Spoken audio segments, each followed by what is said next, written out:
Ladies and gentlemen, welcome back to the Price Check Podcast here on the In the Zone Network, where we go city to city, state to state, worldwide. It's a great day to be an NBA and a basketball fan. Why? NBA Finals are finally here. Game 1 is tonight, 8:30 p.m. Eastern Time, 7:30 p.m. Central for us folks here in St. Louis. And we got a hell of a matchup on our hands. We finally got the Heat out of the East after that long and probably much longer than should have been series against the Boston Celtics. They win that one in the Game 7 here on this past Monday, Memorial Day. Hell of an effort by Caleb Martin, Jimmy Butler, all of those guys. They find their way representing the East. Only the second time we've seen an 8 seed come out of the East to represent the conference in the finals. I guess first time since 1999 with the Knicks in the shortened lockout season. And then, of course, you got the number 1 seed in the Western Conference, the Denver Nuggets, with MVP candidate Nikola Jokic, Jamal Murray having a hell of a playoffs. Pretty good matchup from a basketball standpoint, I got to say.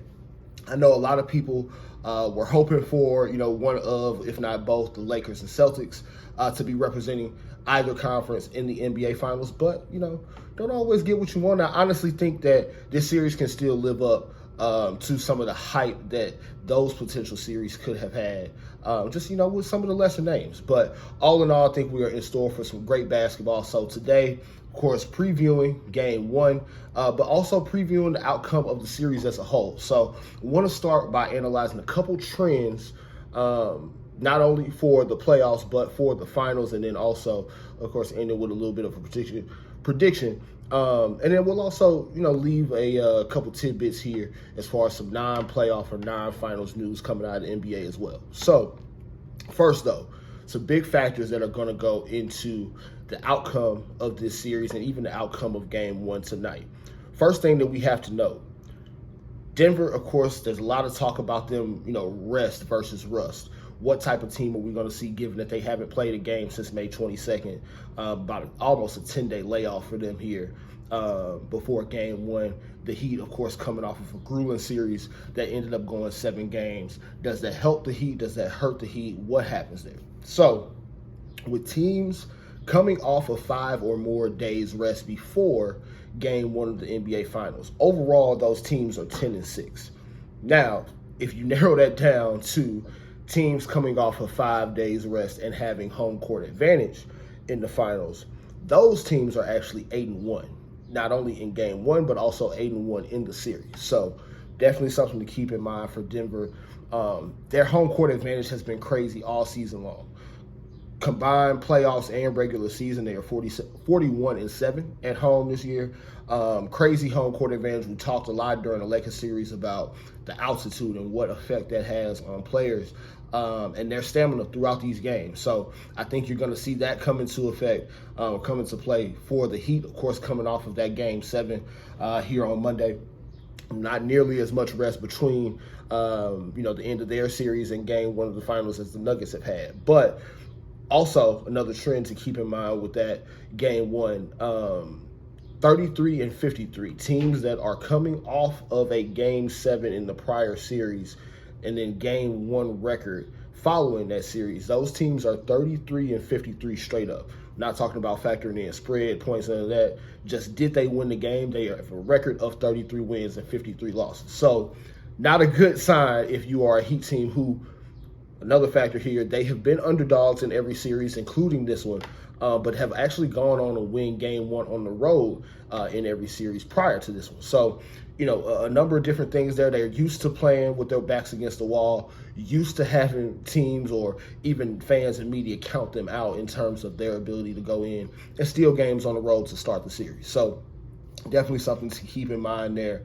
But I do think them playing at altitude in Denver coming off of that Game 7 is not really going to be great for them in terms of the outcome that we should expect of them in tonight's Game 1. So the other thing that we also have to take into account before factoring in predictions, things like that, the Heat played a lot of zone to kind of throw off the Boston Celtics in that series in the Eastern Conference Finals. Now, granted, there were some games that the Celtics shot those threes very well to break up that zone, but some games that they did not respond to it at all very well. And Game 7 was a test case for that, especially given Jason Tatum's injury. So You've got the Heat kind of going to zone as their kind of go-to move on defense.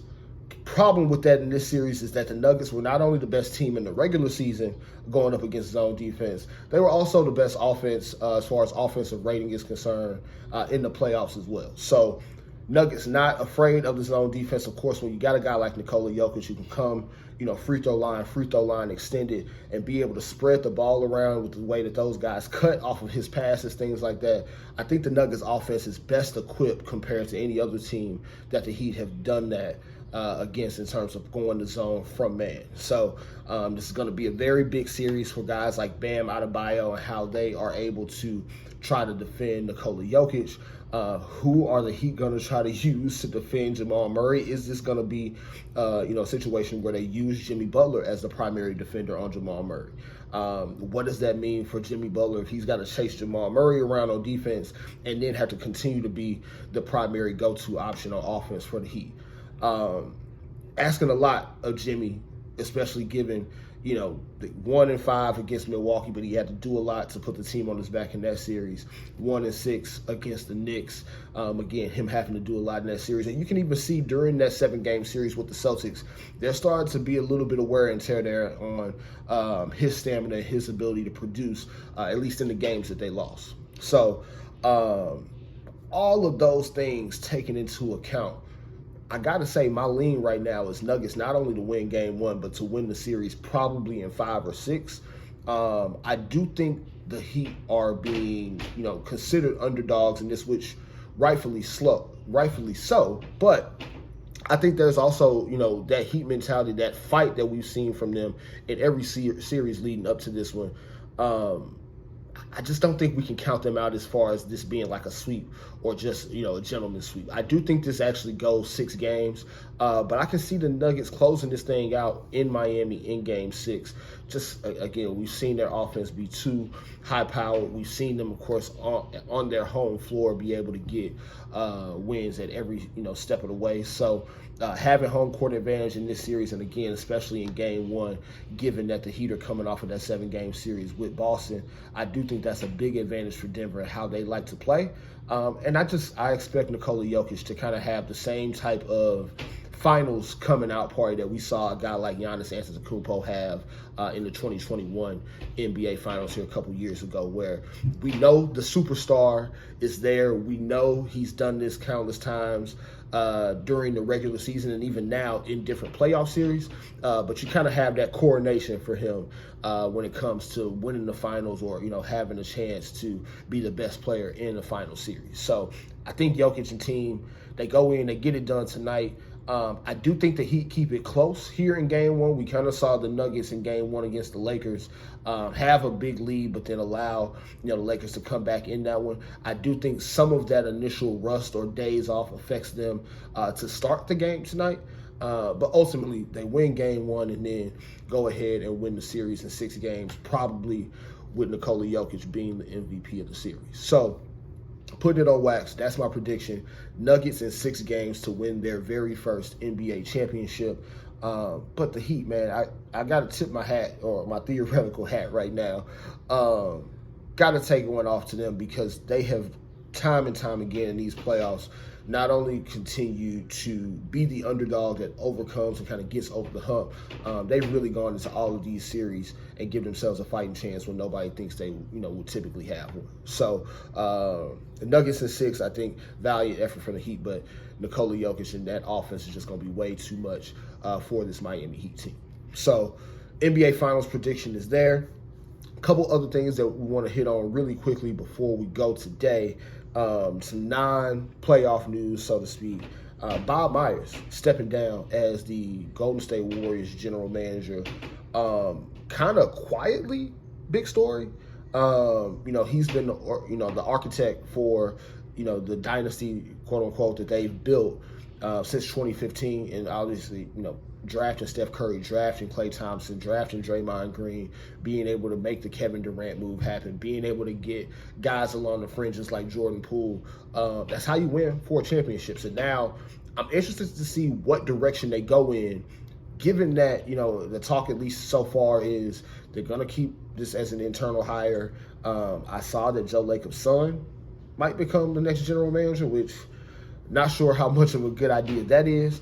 Mike Dunleavy Jr., former Golden State Warriors player, also kind of in the mix for that job as well. So probably going to be something where they elevate someone from within, but not sure what that means as far as, contract extension for Draymond Green, potential contract extension for Klay Thompson, trade for Jordan Poole. A lot of moving parts to figure out by whoever takes that job next. So also very interested to see what Bob Myers does next. Of course, he has a podcast that he does now with various stars across basketball, but also, guys in other front offices, things like that. So interested to see if he decides to go the media route or if maybe he takes a year off before getting back into another NBA GM job. But he's definitely earned his right to be able to pick and choose what that next step is for him. So also some head coaching moves. We saw Nick Nurse hired as the 76ers head coach.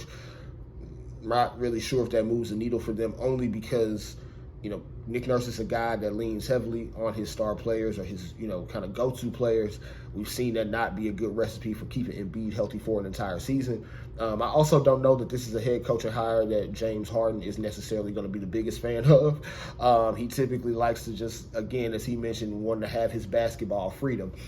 Don't know if Nick Nurse is going to be the one to provide that type of freedom to him. So we'll see what that means for Philadelphia. Monty Williams also hired as the head coach for the Detroit Pistons, taking over after Dwayne Casey stepped down. He's looking like going to be the highest paid NBA coach in the league next year. 6-year deal worth $78.5 million on initial signing. Could have some incentives that boost that north of $100 million. So shout out to Monty Williams for going and securing the bag after the whole fiasco in Phoenix this playoffs.